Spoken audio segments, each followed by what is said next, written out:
स्वागत है आप सभी का क्लासमेट टीचर्स की करियर स्किल्स कोर्स की क्लास नंबर 3 में। और आज इस क्लास में हम सीखने वाले हैं कि पब्लिक स्पीकिंग क्या होती है, कैसे करते हैं पब्लिक स्पीकिंग, कैसे अपनी बात को 1000, 2000, 10,000 लोगों के सामने रखते हैं और कैसे अपनी ऑडियंस का अटेंशन एक बार में ग्रैब कर जाते हैं। पहली क्लास में हमने सीखा था कि कम्युनिकेशन स्किल्स क्या होती हैं। तब मैंने बताया था आपको कि कम्युनिकेशन स्किल्स पब्लिक स्पीकिंग का एक छोटा सा पार्ट है। कम्युनिकेशन स्किल्स में जो हम कम्युनिकेशन करते हैं उसमें आप केवल एक व्यक्ति से बात कर रहे होते हो, और जब हम पब्लिक स्पीकिंग करते हैं डेफिनेटली आप किसी मंच पर किसी क्राउड को एड्रेस कर रहे होते हो। एक पूरी भीड़ होती है, आपके सामने बैठे होते हैं, कई फेसेस ऐसे होते हैं जो आपको बिल्कुल अटेंशन पे नहीं करते, उन्हें भी आप देखते हो, डीमोटिवेटेड होते हो, और लेकिन इस सब के बाद भी आप कुछ लोगों की अटेंशन गेन कर जाते हो और वहीं आपकी जो स्पीकिंग है वो सक्सेसफुल हो जाती है। तो पहले तो देखते हैं कम्युनिकेशन में और पब्लिक स्पीकिंग में डिफरेंस क्या है। कम्युनिकेशन में हम सामने वाले के माइंड को इस तरह मॉडिफाई करते हैं कि वो अपने व्यूज़ को आसानी से आपके साथ शेयर कर सके, आपके साथ उसके व्यूज़ को शेयर करने में उसे आसानी हो। लेकिन पब्लिक स्पीकिंग में हम क्या करते हैं, पब्लिक स्पीकिंग में हमारी ऑडियंस का अटेंशन पूरी तरीके से हमारी बातों पर होना चाहिए। ऑडियंस की लाइफ से अपनी बात को रिलेट कर देना, अपनी बात को सीधे उनके दिलो दिमाग में उतार देना पब्लिक स्पीकिंग कहलाती है। एक अच्छा लीडर केवल वही बन सकता है जिसे एक बेहतर पब्लिक स्पीकिंग आती है, जो मास्टर इस फील्ड का, जैसे the art of public speaking अच्छे से आती है, वही केवल एक अच्छा लीडर बन सकता है। और एक हिटलर को कौन नहीं जानता, सभी जानते हैं। हिटलर के पास क्या पावर थी, स्पीकिंग। हिटलर की एक खासियत थी, जब हिटलर बोल रहे होते थे पूरी भीड़ एकदम सन्नाटे के साथ एक टक में उनकी बातों को सुन रही होती है, और उनकी बातों से वो लोग वो इतना जोश अपनी सेना में भर देते थे कि वो लोग हिटलर के एक आदेश पर कुछ भी कर गुजरने को तैयार थे। अब आप सोच सकते हैं पब्लिक स्पीकिंग से ना केवल अपने करियर में ग्रोथ कर सकते हैं, बल्कि दुनिया की किसी भी फील्ड में कुछ भी किया जा सकता है पब्लिक स्पीकिंग से। अगर आप एक अच्छे स्पीकर हो, आप किसी को भी इन्फ्लुएंस कर सकते हो आपकी बात मानने के लिए। तो ये है पब्लिक स्पीकिंग के फ़ायदे। तो आज हम इस वीडियो में देखने वाले हैं कि पब्लिक स्पीकिंग में कौन सी वो टिप्स हैं जिन्हें फॉलो करके हम एक बेहतर स्पीकर बन सकते हैं, और क्या क्या वो टिप्स हैं जिन्हें स्टेज पर फॉलो करके या मंच पर फॉलो करके अपनी ऑडियंस का अटेंशन गेन कर सकते हैं। तो चलिए शुरू करते हैं। पहली बात कि जब आप पब्लिक स्पीकिंग करने वाले हो, आपको पता है कि आपको कहीं बोलने का मौका मिलने वाला है, तो सबसे पहले तो ये जानने की कोशिश करो आपकी ऑडियंस कौन है। अब यार देखो, मैं एक मैथ वाले स्टूडेंट के आगे बायोलॉजी की बात करूँगा तो डेफिनेटली वो अटेंशन पे नहीं करेगा, उसका इंटरेस्ट मैथ में है। अगर गलत मैं बायो की कितनी भी डीप नॉलेज लेके, कितने भी फैक्ट, कितने भी एनालिटिक करके चला जाऊं, अगर मैं मैथ वाले स्टूडेंट को सुनाऊंगा तो डेफिनेटली यार वो उतना अटेंटिव नहीं होगा जितना एक बायो वाला स्टूडेंट होगा। तो सबसे पहले जानो कि आप जिनके आगे बोलने वाले हो वो ऑडियंस कौन है, क्या है उनका स्तर और किस चीज़ में उनका इंटरेस्ट है। उसी के बेस पर आप अपनी तैयारी करके जाओ पहले तो, क्योंकि विदाउट प्रिपरेशन आप ना तो अच्छा कर पाएंगे। वो बात अलग है कि आप एक बहुत ही मास्टर हो पब्लिक स्पीकिंग में, आप हर चीज़ के लिए तैयार हो, सभी सवाल जवाबों के लिए तैयार हो, कैसे ऑडियंस की अटेंशन गेन करनी है आपको अच्छी तरीके से आता है, आपकी नस नस में पब्लिक स्पीकिंग भरी हुई है। तो अलग बात है कि आपको प्रिपरेशन शायद करने की जरूरत ना पड़े। बट जहाँ तक मुझे पता है जो बड़े बड़े स्पीकर्स हैं इंडिया के, ना केवल इंडिया के बल्कि वर्ल्ड के जो टॉप क्लास स्पीकर्स हैं, वो भी जब कहीं डिलीवरेंस देने जाते हैं तो उससे पहले आधे घंटे, 15 मिनट, 20 मिनट, जितना टाइम उन्हें बच रहा है, जितना वो स्पेयर टाइम ट्रैवलिंग में यूज़ कर रहे हैं, उस टाइम वो स्टडी करते हैं कि उनकी ऑडियंस क्या है, इससे वो बेहतर प्रिपरेशन कर सकें, पहले से जान सकें, प्रिडिक्ट कर सकें कि उनके ऑडियंस के माइंड में क्या चल रहा है। ये होती है एक बेहतर पब्लिक स्पीकर की क्वालिटी। अब देखो यार, स्पीकिंग कैसे करनी है। सबसे पहले तो आपने देख लिया ऑडियंस कौन है, टॉपिक आपको पता है लगभग क्या है, वो अलग बात है, कभी कभी ऐसा मौका आ जाता है कि हमें सडनली बोल दिया जाता है कि यार ये मौका आप बोलना चाहोगे, तो वो अलग बात है, वो भी हैबिट आ जाएगी। लेकिन जब शुरुआत बता रहे हैं, मैं अभी शुरुआत बता रहा हूँ आपको टॉपिक भी पता है आपको किस बारे में बोलना है, उसके बारे में बेसिक रिसर्च की, थोड़ा डीप रिसर्च की, थोड़े से फैक्ट्स निकाले, थोड़े कोट्स निकाले, थोड़ा सा एनालिटिक्स, थोड़ा सा डेटाबेस मिलाया। और जब आप स्पीकिंग में डेटाबेस रखते हो ना ऑडियंस के सामने, एकदम से सबकी अटेंशन आपकी हो जाती है कि हाँ कुछ डेटाबेस आया, कुछ आया है, नंबर्स आए स्पीकिंग में, एकदम बातों में नंबर्स आ गए बीच में, नंबर्स अच्छी अटेंशन गेन करते हैं। अब देखो यार, करना क्या है ना कि सबसे पहले तो अपनी टंग क्लियर करनी है। कुछ लोग क्या होता है ना कि बड़ी स्पीड में फट फट फट फट बोलते चले जाते हैं, तो काफ़ी वर्ड्स मिस आउट हो जाते हैं, मतलब आपके काफ़ी वर्ड्स ऑडियंस को समझ में नहीं आने वाले।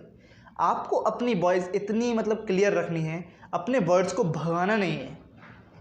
जब एक वर्ड पूरी तरीके से आपकी ज़ुबान से निकल जाए, देन आपकी ज़ुबान को शुरू करना चाहिए अगला शब्द बोलना। मतलब थोड़ी टेढ़ी बोल गया मैं, बट जब आपका एक शब्द खत्म हो जाए, देन आप स्टार्ट करो दूसरा शब्द बोलना। अब इसका मतलब ये नहीं आप ऐसे बोलोगे, जब आपका एक शब्द, मतलब जैसे मैं बोल रहा हूँ, मेरे वर्ड्स ओवरलैप नहीं हो रहे, शायद हो रहे होंगे कहीं, उसे भी इम्प्रूव करता जा रहा हूँ, बट मैक्सिमम टाइम मेरे वर्ड्स ओवरलैप नहीं हो रहे, क्योंकि मैंने इस चीज़ पे काम किया, काफ़ी टाइम लगा। कैसे करते हैं काम? अब यार इस पर काफ़ी एडवाइस मिलती है आपको कि मिरर के आगे देख के बोलो, मिरर के आगे देख के बोलो, आपका कॉन्फिडेंस जगेगा। आप अपनी बॉडी लैंग्वेज सीखोगे, आपको दिखेगा कि आप बोलते टाइम कैसे दिख रहे हो, कैसे हैं आपके फेस के एक्सप्रेशंस, कैसे आप यूज़ कर रहे हो अपना जेस्चर। बट मिरर के सामने बोलने के साथ साथ एक और चीज़ जो मुझे मिरर से भी ज़्यादा अच्छी लगी, वो ये है कि अपनी वीडियो रिकॉर्ड करो, सेल्फी कैमरा से कर लो, वो मिरर का एक्सपीरियंस देगी आपको मतलब दिख भी रहा है आप क्या बोल रहे हो, और उस रिकॉर्ड करके जब आप उसे सुनोगे तब पता चलेगा कि आपने बोलते टाइम कहाँ मिस्टेक्स की और कहाँ इम्प्रूवमेंट की ज़रूरत है। जब हम बोलते जाते हैं ना यार, तब हमें अपना साउंड काफ़ी मतलब एडवांस लगता है कि हम बहुत सही बोल रहे हैं। जब उसी चीज़ को हम ऑडियो में सुनते हैं या वीडियो में देखते हैं, तब पता चलता है कि यार कितनी कमियां हैं मुझ में। ये चीज़ आपको मिरर नहीं बताएगा, मिरर आपकी बॉडी लैंग्वेज बता देगा आपको कि आप कहाँ गलती कर रहे हो। आप खुद से देख के समझ जाओगे यार कि यहाँ मुझे ऐसे रिएक्ट नहीं करना है, थोड़ा अच्छे से रिएक्ट करना है, कॉन्फिडेंट दिखना है। बट जब आप वीडियो देखोगे अपनी खुद की, तब आपको पता चलेगा कि आपकी वॉइस में भी काफ़ी सारी मिस्टेक्स हैं। जब वॉइस ही अच्छी नहीं होगी तो पब्लिक स्पीकिंग तो छोड़ ही दो। फर्स्ट स्टेप है कि आप पहले वॉइस क्लियर करो, अपने वर्ड्स को क्लियर करो, अपनी फ्लुएंसी थोड़ी सही करो कि कभी अगर आपको थोड़ा कोई बात स्पीड में ही बोलनी है, एकदम जोश में भी बोलनी है, तो आप वहाँ डगमगाओगे नहीं।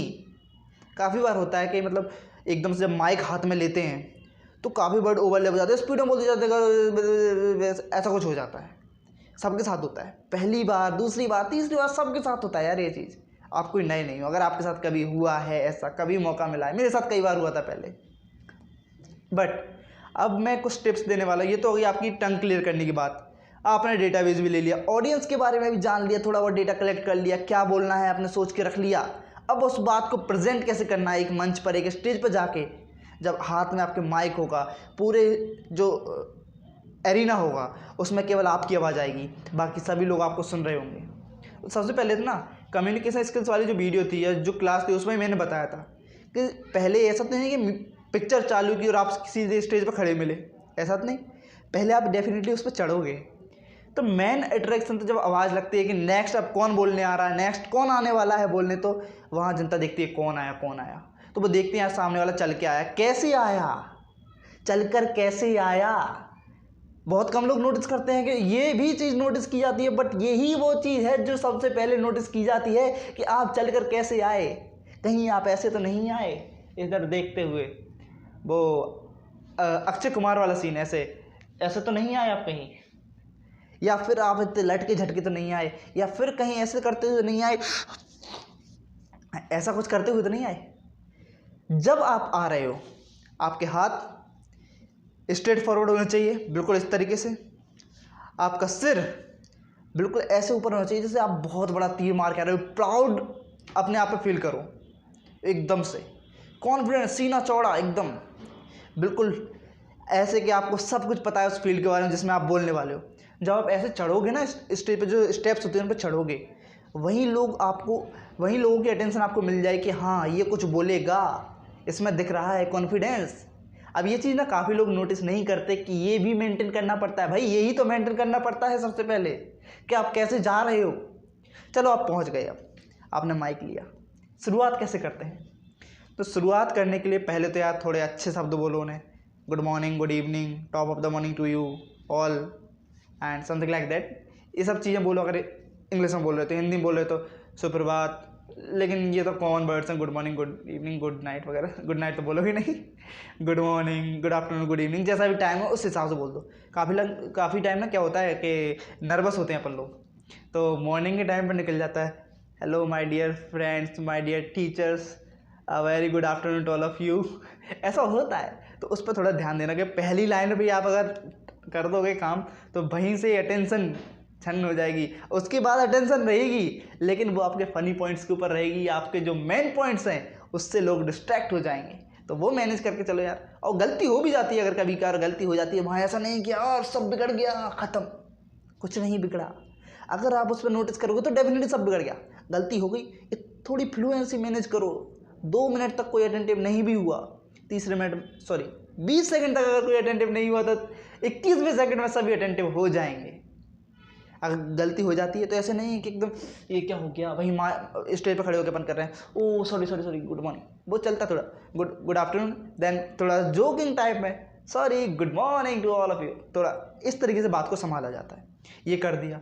शुरुआत कैसे करनी है? अब ये जो टिप्स हैं, जब मेरा पहला सेमिनार था क्लास में टीचर्स की तरफ से, तब मुझे काफ़ी कन्फ्यूज़न में था कैसे बोलना है। तो मैंने एक भैया हैं आर्स भैया, उनसे पूछा, उन्होंने काफ़ी सारी टिप्स दी मेरे को, खुद टाइप करके, यार बहुत लंबा मैसेज टाइप करके भेजा मुझे, काफ़ी टाइम लगा के उन्होंने, थैंक यू आर्स भैया उसके लिए। तो उन्होंने जो टाइप किया वही बता रहा हूँ मैं आपको। सबसे पहले शुरुआत करो, आप क्या हो, आपके बारे में जो मेन पॉइंट्स हैं वो बताओ। ऐसा नहीं सब कुछ बताते जा रहे हैं, मैं इतने साल का, मैं यहाँ पढ़ा था, मैंने 10th यहाँ से करी थी, मैंने 12वीं यहाँ से करी थी, मैंने ऐसा।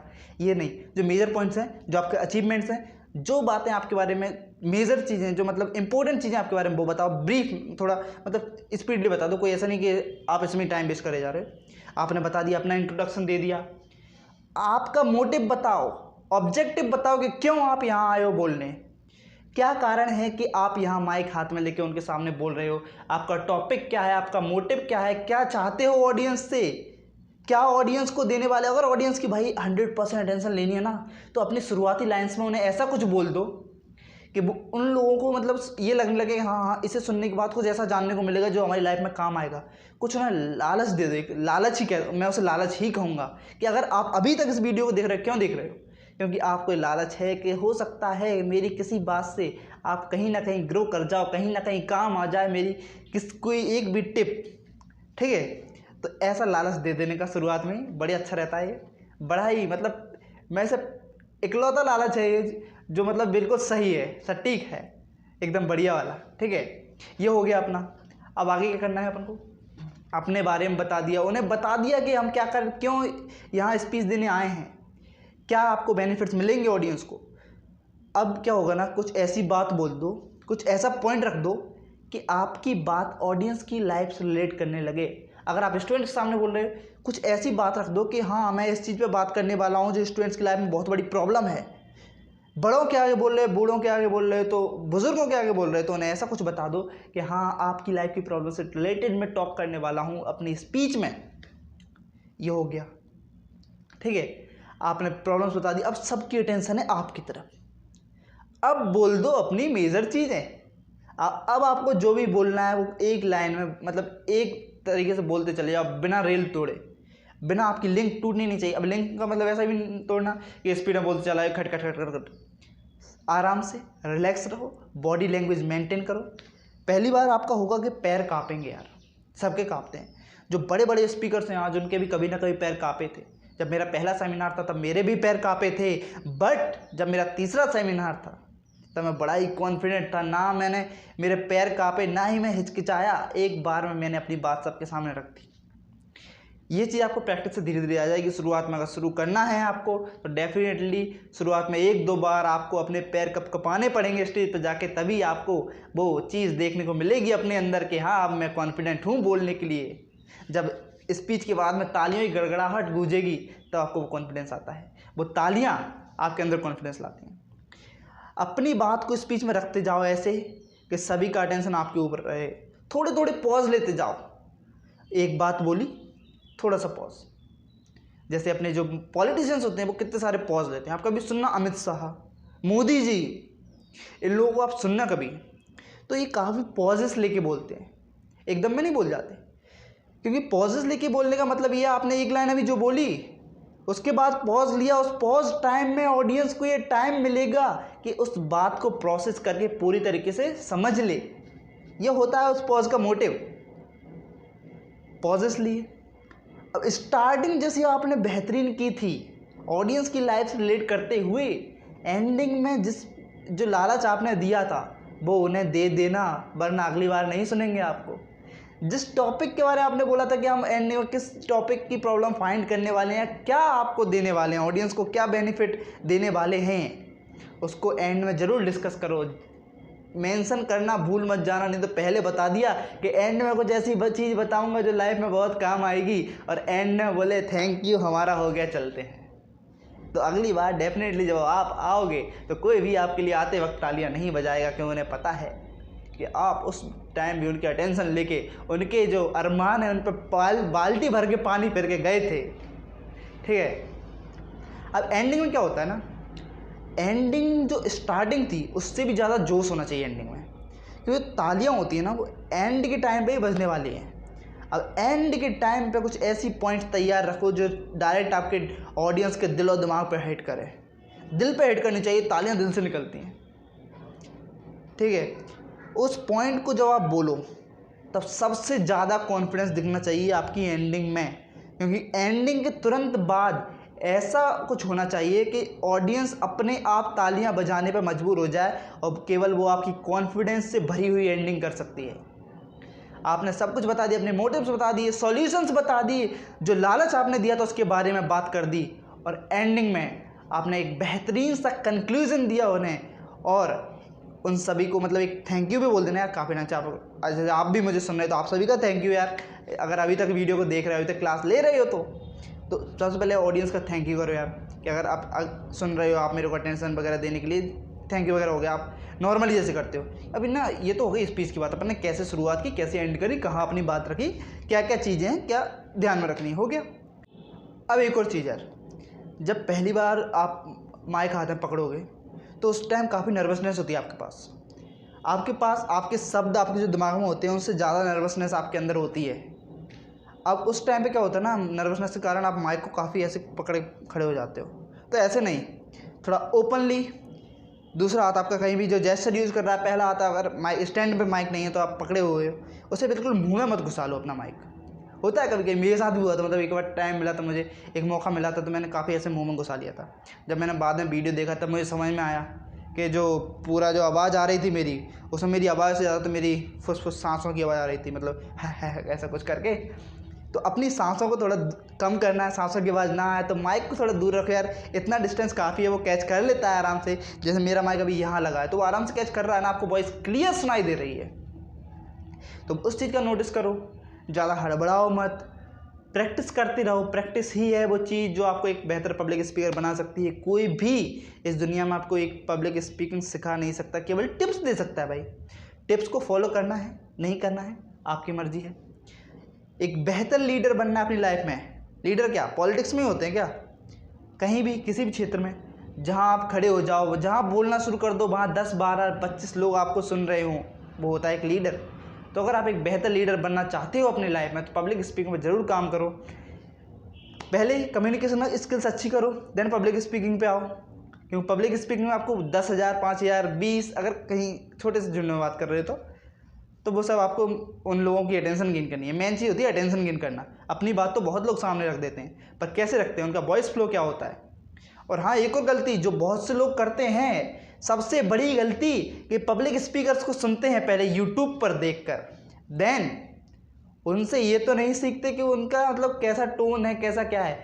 बिल्कुल उनको कॉपी करने की कोशिश करते हैं, और कॉपी करने में धीरे धीरे कॉपी के चक्कर में मिमिक्री आर्टिस्ट बन जाते हैं और एज इट इज़ जैसा उसने बोला वीडियो में वैसा कॉपी करने का उनके दिमाग में एक फीड हो जाता है कि हाँ ऐसा ही बोलना है मुझे, और उसके चक्कर में उनका सब कुछ बिगड़ जाता है। वो कई बार होता है कि मैंने अपनी वीडियो देखी थी यार, पहली बार जब मैं बोला था तब मैंने किसी को कॉपी करने लगा था, मैं कि जहाँ जिसकी मैं सुन के आया था उसकी कॉपी करने लगा था, और जब मैंने देखा यार बीच में तो मेरी आवाज़ ही बदल गई थी, मतलब जिसको मैं कॉपी कर रहा था उस जैसी आवाज़ में बोल रहा था मैं, ऐसे ट्राई कर रहा था मैं, और उसके चक्कर में जो नेचुरलिटी थी वो पूरी तरीके से ख़त्म हो गई और एंड में मुझे तालियां नहीं मिली थी। और अब जब मैं सेमिनार करता हूँ, जब क्लास में टीचर के सेमिनार कहीं होते हैं और मैं जाता हूँ तो डेफिनेटली बिना कहे तालियां मिल जाती हैं। यार मैं अपनी आप की तारीफ़ नहीं कर रहा, बट बता रहा हूँ कि कैसे मैंने अपने अंदर इम्प्रूवमेंट लाया। वीडियोज़ को रिकॉर्ड किया जैसे अभी कर रहा हूँ, अभी भी मैं वीडियो ही रिकॉर्ड कर रहा हूँ ना, वीडियोज़ को रिकॉर्ड किया, खुद प्ले करूँगा, खुद सुनूंगा, इम्प्रूवमेंट करूँगा। अगली क्लास में डेफिनेटली कुछ ना कुछ तो इम्प्रूवमेंट देखने को मिलेगा। और अपनी यार बातों में जब डिलीवरी देते हो, आप डिलीवरेंस देते हो कहीं भी पब्लिक स्पीकिंग में, कहीं भी आपको मौका मिल रहा है बोलने का, तो अपनी जनता को बोर मत होने दो। बीच बीच में कुछ ऐसे मजाक करते रहो, कुछ ऐसे जोक दो यार जो उनके दिल पे हिट कर जाएं। जो चीज़ हम प्लेजर के साथ सीखते हैं, जिस चीज़ में हम हंसते हंसते सीखते हैं, वो हमें ज़्यादा टाइम तक याद रहती है। और जिस चीज़ को हम बड़ी सीरियसनेस के साथ सीखते हैं, जैसा कि हमारे स्कूल्स में होता है, कई बार ऐसा टीचर होता है कोई जो बड़ी सीरियसनेस के साथ पढ़ाता चल जाता है, और वो सब्जेक्ट केवल टॉपर का स्ट्रॉन्ग होता है, बाकी सबका वीक होता है, क्योंकि टॉपर तो साला पढ़ ही जाता है कुछ ना कुछ। लेकिन एक वो टीचर होता है जो बहुत ही हंसी मजाक के साथ सब कुछ पढ़ा जाता है, और ना केवल टॉपर का बल्कि पूरे क्लास के एक एक बच्चे का वो सब्जेक्ट बेस्ट हो जाता है। तो यही बात है फैक्ट कि जो चीज़ हम प्लेजर के साथ सीखते हैं वही लॉन्ग टाइम तक याद रहती है। इसलिए अपनी ऑडियंस को अपनी बातों के दौरान वो प्लेजर देने की कोशिश करो कि आपकी बातें उन्हें घर जाने के बाद भी याद रहें, घर जाने के बाद भी उन्हें याद रहे कि किस नाम के व्यक्ति ने उन्हें ये बात बताई थी, कुछ नया सीखने को मिला था। तो ठीक है यार, आज की क्लास में या आज की वीडियो में इतना काफ़ी है। और अगर आपने अभी तक क्लासमेट टीचर्स की यूट्यूब चैनल को सब्सक्राइब नहीं किया तो भाई कर लो, अगली वीडियो भी ऐसे ही काम की आने वाली हैं। मिस नहीं करना चाहते, कुछ एक बेहतर स्किल्ड पर्सन बनना चाहते हो तो कोर्स को फॉलो करते रहो। डेफिनेटली अभी ये तीसरी क्लास है, आगे 7 क्लासेस और हैं, और मैं वादा करता हूँ कि इन 10 क्लासेस को लेने के बाद आपको एक बेहतरीन इम्प्रूवमेंट अपने अंदर फील होगा। आपको लगेगा कि हाँ कुछ सीखा हमने क्लासमेट टीचर्स पर, और क्लासमेट टीचर्स आपको हमेशा याद रहने वाला है अगर आप ये पूरी 10 की 10 क्लासेस ले लेते हो। ठीक है, तो आई थिंक आज के लिए इतना काफ़ी है। थैंक्स फॉर वॉचिंग, और सब्सक्राइब का बेल आइकन प्रेस कर देना, और classmateteacher.com पर जाके वहाँ जो कोर्सेज चल रहे हैं, जैसे कि 12th क्लास इंग्लिश का कोर्स चल रहा है, वीडियो लेक्चर्स अवेलेबल हैं, बाकी आने वाले हैं कुछ कोर्सेज। एनडीए का बहुत बढ़िया कोर्स चल रहा है, स्टडी मटेरियल पूरा जो बेस्ट क्वालिटी का आपको वहाँ मिल जाएगा, वो भी एक बेहतरीन स्ट्रक्चर्ड फॉर्मेट में सब कुछ एनडीए का वहाँ मिल रहा है। रोज़ अपलोड होता जा रहा है, कोर्सेज वाइज चल रहा है, एक बिल्कुल जैसे एक अकेडमी में पढ़ाते चलते हैं, पहला ये चैप्टर फिर ये चैप्टर, सब कुछ मिल जाएगा आपको वहाँ एनडीए का। ठीक है, तो classmateteacher.com पर जाओ, एक्सप्लोर करो, चीज़ें सब कुछ चल रहा है। Thanks for watching.